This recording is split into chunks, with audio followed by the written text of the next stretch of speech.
I'm a big fan of LOCINOX stuff. Make it do something for you. The gate motor pushes open the gate automatically. Oh, that's awesome. What kind of safety stuff does it have for Nothing. pedestrians? I'll put my finger here and I won't get killed. So the safety sensor is integrated. If someone trips or gets hit, the motor will detect. Okay. So it's sensitive enough built in that you don't need anything else. Exactly. And you have, so I guess you have free exit options and all of that. Yeah. So the one we have here is the retrofit motors combined with a standard hinge. Right. The one we have there is motor and hinge in one. So this is the Mammoth 2. And what changed with the mounting system?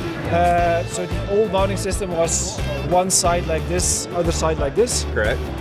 and now it's butterfly. Oh, okay. So it's both on the front. All the handles and everything are LOCINOX as well? Yeah, so we have locks, hinges, handles, gate closers, gate operators, keypads, access control, Yeah. everything you need to make a gate work. Yeah. Well, nice. I appreciate it, Tom. Thanks for talking to me, man. Bye.